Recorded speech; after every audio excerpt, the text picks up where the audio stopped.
the first thing you need to do is actually save money. People are never going to want to tell you this. They're always going to push it off to the side. They're going to talk about all the benefits you get from Section 8, but they're never going to talk about the harsh truth, which is you need to save money, especially if this is your first deal, because it doesn't make sense to use other people's money, use creative financing when it comes to using other people's money if you don't know what the hell you're doing, right? So this is myself, 20 years old, bought my first rental property. This is the wire from one of the rental properties that we got. No rich parents, no help, no luck. I'm going to tell you exactly how it is when it comes to Section 8. It's a step-by-step guide of what the hell it is, how to break into it, and every single step that you need to take in order to get your first property, right? Unless you don't take action. So let's go over here. You obviously know who I am, so that's the reason you're watching it. Literally came from a cook, me and my grandpa, Bracero, built from absolutely nothing, continuing to build, right? So what is Section 8, right?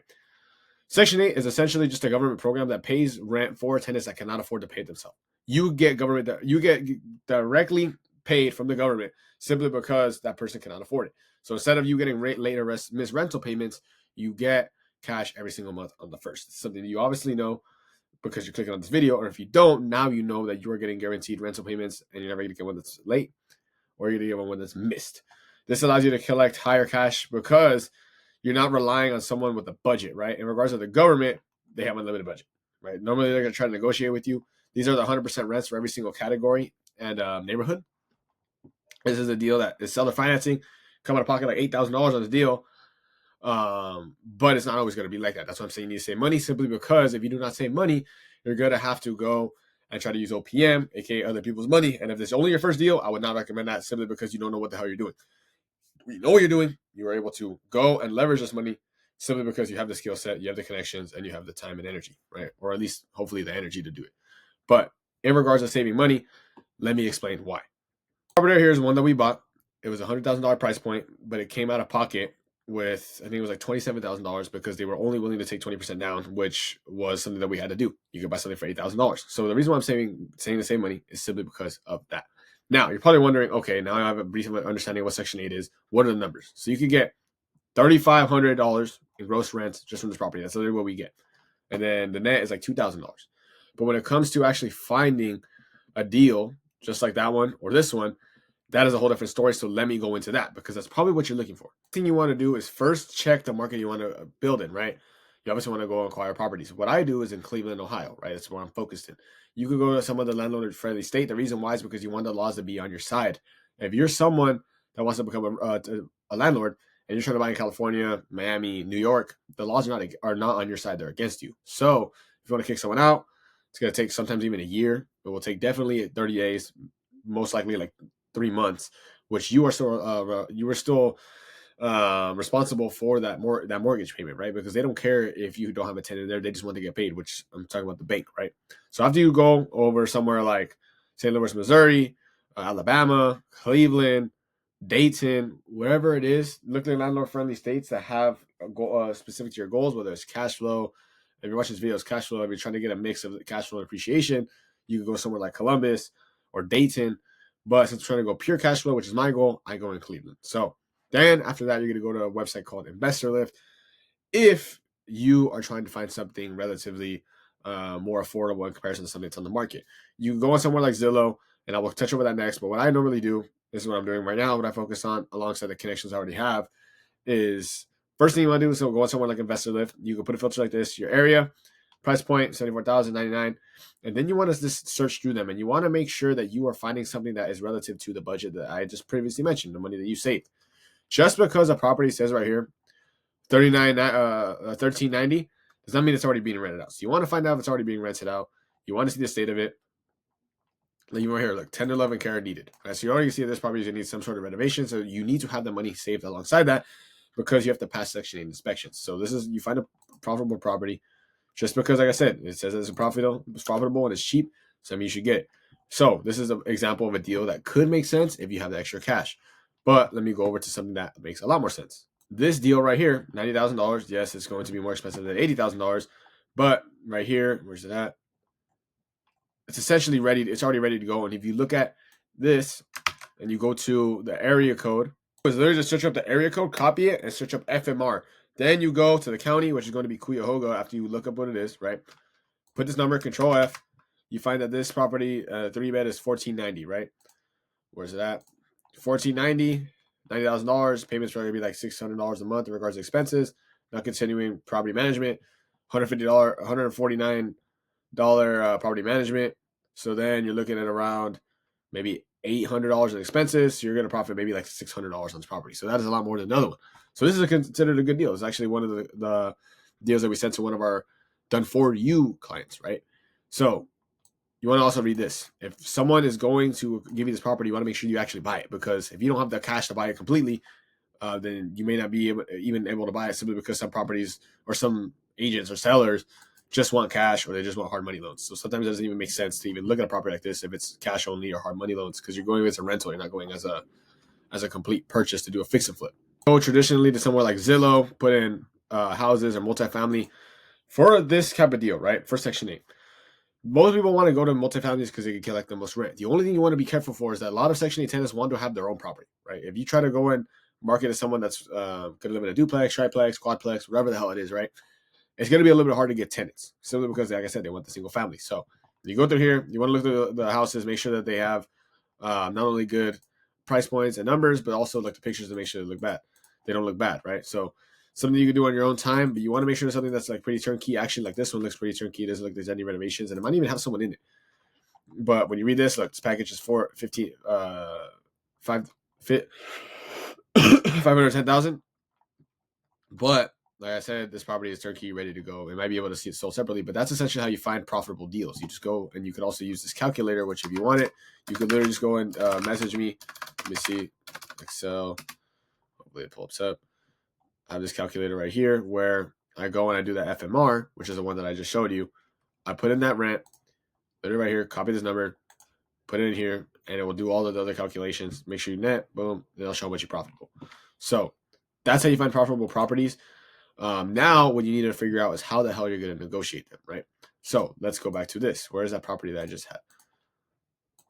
Look at this deal that I was talking about, right? 1390. You don't want to be fooled by these numbers and try to say, "Oh, this property's already going to make money," or "This is how much you're going to gross in rents," right?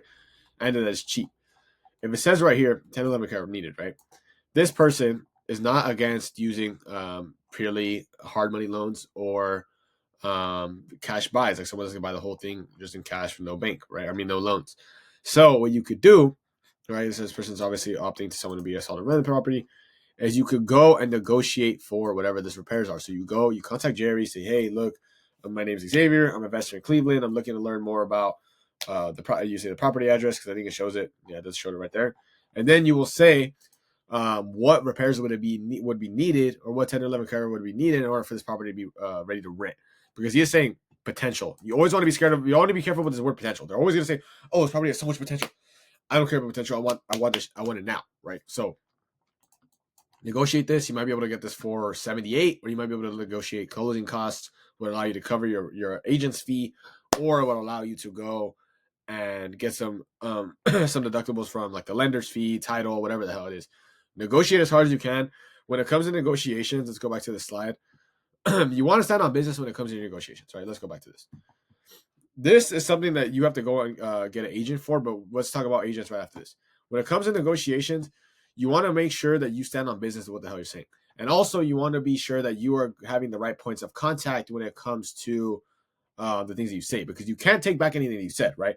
So if I say, "Hey, I want to do 78,000 offer price, and then I want to do XYZ closing costs," you need to make sure that that is a solid offer, because if you go and do some bullshit ass offer, like if I went right here and said, "Hey, can you do 60?" They will not respond to me, even if I came with a good offer, because they'll be like, "Okay, this guy's already trying to bullshit me. Like, why is he trying to undercut me?" You want to have not that many points of contact, but every single point of contact is going to be quality, because they will respect you and they will treat your offer with respect, which is ultimately the goal. So when it comes to going to an agent, all you should do is literally just go onto right here, Cleveland real estate agents, right? You just look up Cleveland real estate agents. You could go, and you want to go, not only, you want to make sure that someone, just because they have a bunch of deals, that you just go with them, right? Our agent was referred to us, so that's something you could also do. Use your sphere of influence. Hey, do you know anybody here in this market? If you have any people that are agents in your area, and there's some with a brokerage just like EXP, they may have a referral they can connect you with. That's ultimately the best goal. When it comes to these agents, you want to go and simply have a good amount of time where you're going to be able to go and call these people and talk to them. Set up a Zoom call, you talk to them face to face, let them know your goals. Simply because someone could be a badass agent, but if they are not really taking work serious anymore, simply because they already are already past that, like say they're already at the end of their career. They're not really going to care. So what I would always do is say, hey, look, do you help people that are investors? Do you help people with Section 8? How long have you been a realtor? How big is your team? Do you have any preferred lenders? And you want to go ask all this simply, or do you have any preferred property management? How do you work with people that are out of state? Because you want to make sure that just because this person is qualified on paper and they have all these AM reviews, that they're going to actually pay attention to you. Our agent responds super fast. She's always on it. She has the right team. She has the right lender. She has the right property management. She connects us with absolutely everything. So she's very versatile. You need someone like that. You need someone like that. Simply because with deals like these, time is not on your side. Like time is never on your side. So you want to make sure that you are doing everything in your power to make sure that you maximize the time that you have. And also, they're ahead of time. They're ahead of time if you're living in Cali. So you want to make sure they're already putting in work without you. So go. You could go and ask this person, like I said, ask them the questions, find someone that's vetted, and then just see if you rock with them. Just because someone would be really qualified, but if you don't even like talking to them, you don't like working with them, it's not gonna be the move. So that's the agent part. When it comes to negotiations, like I said, make sure that you are standing on business negotiations. Right. This person was trying to shoot us out with this 4K credit. Right. At initially us asking for, I think it was 6. We initially asked for like 6 or 7, and then they agreed to 5. But I honestly wasn't even going to ask this, but they're still going to do it. And if I also on this other property we're buying, there was a damaged wire that was hanging, and this person didn't want to repair it, right? But I said, hey, look, honestly, if you want the most favorable terms, we're going to need that repaired, and we're also going to need some closing costs. It's going to cover our brokerage fee. Something that I thought was pretty ballsy, and it ended up working. If I go, I don't want to go ahead to waste time to go into the trap, but that was a negotiation I did simply because we were ballsy, but we had the agent that's willing to formulate it in a professional way that allows you to push it, because you don't want to be a piece of shit, right? You need to figure out also the seller's motivation. Why the hell are they even selling this property? Is it someone that is empty nester? They're getting divorced. They don't want this investment property anymore. They're moving, probate. Find out what the hell it is and have your agent let you know, so then you could go and approach it correctly. Simply because you could go and find a property that is selling because the investor doesn't want anymore, and then you have to realize, okay, why the hell don't you want anymore? Right? What if this person had a tenant that was horrible and they want to sell it, but they can't evict this person? Now you're going to inherit that. So you don't want that. Make sure that you're doing that due diligence. Check it out. And then you can go and negotiate and use the property. Always make sure that you're using the word feel when you're coming to these negotiations, simply because you want these people to think in the basis of feelings, not logic. Because if they think in logic, they're going to go and configure with numbers. If you think with feelings, you can take advantage of them when it comes to those numbers. I don't know if that's the right word to use, but in reality, you're taking advantage of the numbers because you're coming on their feelings. Always try to make people feel things. Feel. Why do you feel like you should sell this? Why do you feel like you don't want to take this number? Why do you feel? Make someone talk about their feelings, because humans is innately are emotional creatures. So you can make them tap into that, you'd be solid. So as a recap, you found out how to find profitable deals. You found out what Section 8 is. Also, you need to set up an LLC. That's something that I forgot to mention. As long as you set up an LLC that has an operating in the state that you're buying in, real estate, make sure that it also doesn't have the word real estate or your name in it, like your first name, because that'll just be a high risk. After you set that up, it's pretty easy. Just go in somewhere like Busy, set that up. You know how to find proper properties. You know how to do the numbers. Like I said, there's another video that I literally talked just about that. But you use that calculator, punch in all the numbers after you go and scroll down on the Zillow. It'll show you all the numbers. You go and configure them, see how much you're going to profit, connect with the agent, negotiate just like this. And then after you go and lock it in, this is something that people will never tell you, but let me go to it. Let me see where it is. Let's talk about property management. You should go and get your agent to go and refer you to property management and also lenders. Lenders and property management are going to be the biggest factor, simply because they do most of the key pivotal work besides obviously the agent. They go and get you the deal. Obviously, they fund it. And also you need to be able to manage it so you can collect your checks, do whatever the hell you got to do, right? When it comes to property management, you do not want someone that's going to be unpunctual. This is something that has to be like this. Property management has to be fast, because you're dealing with tenants, you're dealing with emotions, you're dealing with families. If you have property management, the right property management, everything's gonna be smooth, right? Let me talk about my previous bad experiences, right? Basically, this property management was not punctual. They basically didn't really give a fuck. Reason being is because they were already old. They really did not care about anything. I was referred to this person. They're pretty successful. They have a lot of reviews. I'm not gonna bash their name, but they're already in the later stages of their career, so I can't expect them to have the same motivation as someone like me, or the same ambition as me and my guy Alex, because they're already at the end. They don't really care. So we dealt with all these bad things. They only really cared about when we were going to pay them, but they were really cool people. They weren't really charging us or hooking us up. But just because someone's going to hook you up and they're going to give you the best prices doesn't mean it's going to make the most sense, because the price that you are not willing to pay by going somewhere cheaper is the cost you're going to pay later by not having the right property management. Then we had this girl Christine that was boom, boom, boom on it, obviously responding, which is pretty good ever since. But it allows you to have someone that's going to handle everything. Make sure you go. You can look at property management in your area. Normally, I would say connect with the agents because they're going to vet someone. Maybe it might even be their homie. And they're also, if they work with investors, you can say, hey, look, do you have any people that you refer to investors? Simply because you want to make sure this person's also vetted. Hop on a Zoom with them. Ask them how long they've been in it. Ask them how much, if they charge, how much do they charge for typical repairs. Ask them, where's that? Ask them if they have what are their fees, how much do they charge additionally for the handyman, what is the quick turnaround time for the qualification turnaround time for the tenant, simply because you could go and have a tenant that's ready to go, but if they're going to lag on it, the tenant might go and move on to another property. Do they only do mass showings, which just means that they show it to property to a bunch of people, or do individualized? Do they help with the marketing for the property? Do they charge more for marketing? Look at all these questions and ask them. Zoom face to face, let them know what's up. And always try to pivot yourself as someone that's higher. Like, hey, I have multiple properties, and you always want to do that because they care more. Their business is a volume business because they get 10% of rents around there, so they need as many properties as possible. So if you could go and put your perception up here, they're gonna treat you a lot better. Unfortunately, that's just the way that the world works. But you can ask these questions, have the property management, and then you want to go on to the next step, which is simply just a tenant placement. I want you to have these red flags and these green flags tied in with people that are going to potentially be tenants of your property. So you can also do your marketing when it comes to these websites. Literally just look at this, write them down. And then on foot is basically from the property management after you go and talk to them. You want to treat this like a sale process. You have to be fast, right? Because they might hit you if you market on affordable housing, or you can put your property management's number, but you have to be fast because it's like a sales process. The more that someone's going to be able to buy off of their initial thought of potentially buying, then the higher likelihood that they buy it, right? If you tell someone, hey, dude, like, oh, I want some food, and then you're like, oh, bro, well, I just cooked this, and you're gonna tell them, hey, like, I'll sell it to you for $10. Then if you told them a week from now, they're like, bro, I'm not even craving that anymore. So speed is everything.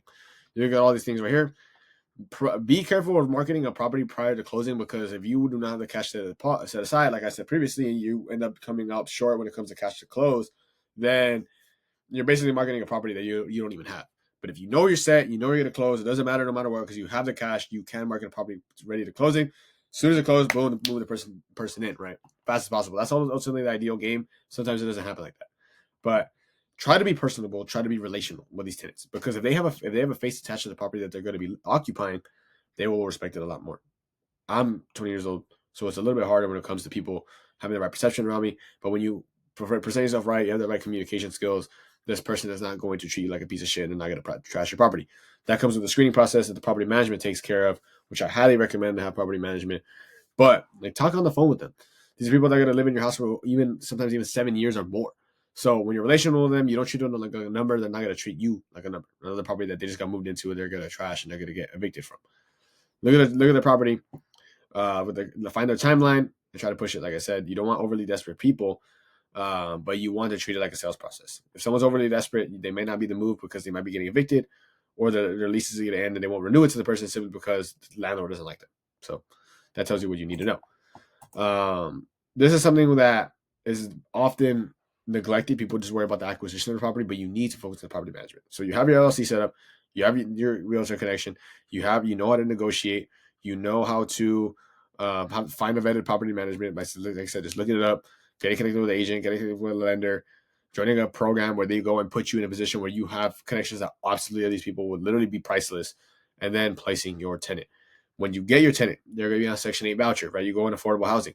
They are going to get a packet, which I'm going to show you right now. This packet right here, which you can literally find online, is you approving someone to become a Section 8 tenant, and you're basically asking for a landlord approval in order to house this person. All the information to be in here. Like I said, this person wants when they want to move in, how many bedrooms, when it was built. Literally just proposing absolutely everything. Fill all this out. This allows you to go and basically become a landlord. You go and you get their voucher. You get this packet. You fill out this packet with a caseworker, with your property management, for something that they should be doing. Submit it. This person moves in, hopefully as soon as possible. Then you would get you attach your bank details to the local housing authority. You will get a check every single month, guaranteed, from Section 8. When it comes to this, you also need to make sure that you are going to pass the inspection. So when you go and do inspections with the properties that you have previously just acquired, and you're in the process of closing, you want to use that inspection as a possibility to go do some renovations, and if it needs any, even though we're looking for stuff that's turnkey, to be in a position where you don't need to go and have multiple inspections over and over and over. If you have someone that's going to do the inspection, right, 6-day inspection, you're going to pass, you want to pass. Have your property manager like take donuts or something to this person because you want to show that you're going to be a cool person. You can even sound clueless, say, hey, like, I know you're going to pull up like, oh, I'm a new investor, and you want to be very like lower your guards so they don't treat you like a piece of shit, right? If you go in on your guard and you act like you're the shit, they're gonna just treat you like you're another number. They don't really care. If they see you as a little lower status, oh, let me help this dude out, right? That's something that really surprised me, but it allows you to go and try to get past the Section 8 inspection. They're either going to tell you, hey, look, you need to fix this within the next 3 days. If something's wrong with it, you go and have a handyman be out there. That's obviously represented from the property management. They fix it. They come in 3 days, they pass you, and then you have a yearly inspection from that point forward. But this will allow you to go and say, hey, look, I'm applying to be a Section 8 landlord. You'll get your inspection scheduled, have the property manager go through it again, make sure this they take care of things with the inspection, basically put you in the best possible likelihood that you get approved on the first rip. If you don't, then you just have the handyman take care of it. Or you even have the handyman on site. So if they say, hey, look, you can repair this right now, right then and there, you can go and pass. And then from there, you go and get your guarantee check every single month. So you leverage your previous inspection, but you're trying to buy stuff that's completely turnkey or just ready to go, so you don't have to go and worry about coming out of pocket with that, right? But as an overview, this is essentially how it is. It's literally just creating an LLC, finding profitable properties after you determine your goals, and obviously at your LLC creating an estate, connecting with the agent, connecting with every single other thing, lender, title, mortgage lender, property management, and then placing offers.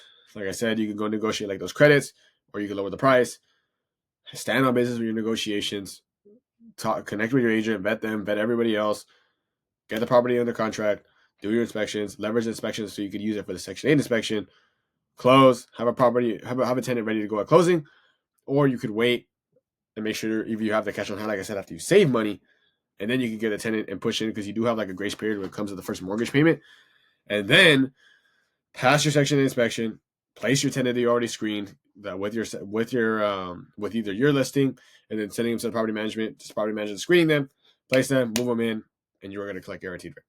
Something that people don't really talk about. The Section 8 investing is literally a gold mine. It's not something that's necessarily complicated. It is pretty simple, but it's not easy, right? That's the reason why we have a free program that allows us to take care of absolutely everything with this from A to Z. Right? If that's something that you're potentially interested in, or you want to learn more about how Section 8 just works, you can literally just shoot me a DM on Instagram. I always answer questions about Section 8 because I do believe it's one of the best real estate investments you could do if you're just starting out, because of low barrier to entry, guaranteed rents. Alongside that, you don't need perfect credit, perfect paperwork, or a ton of money. So if you have any questions about that, just shoot me a DM or you leave a comment down below. But if you take action upon all of these steps that I'm saying, I guarantee you will get your first tenant. It's obviously not going to be as simple as I laid it out, but I'm giving you the raw overview of how absolutely everything works. If you watch this video once, I'd recommend watching it again and then taking action upon it, because you're ultimately going to learn more from action.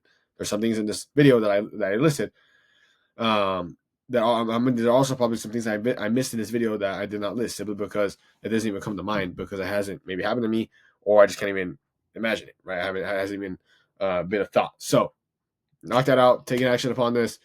But I guarantee you watch this video multiple times and take action upon it, you will get your first rental property. There's nothing holding you back. There's no excuse. Literally no excuse. No excuse. Because I brought mine at 20 years old, no help, no rich parents, nothing. So get it done. As always, I appreciate you watching.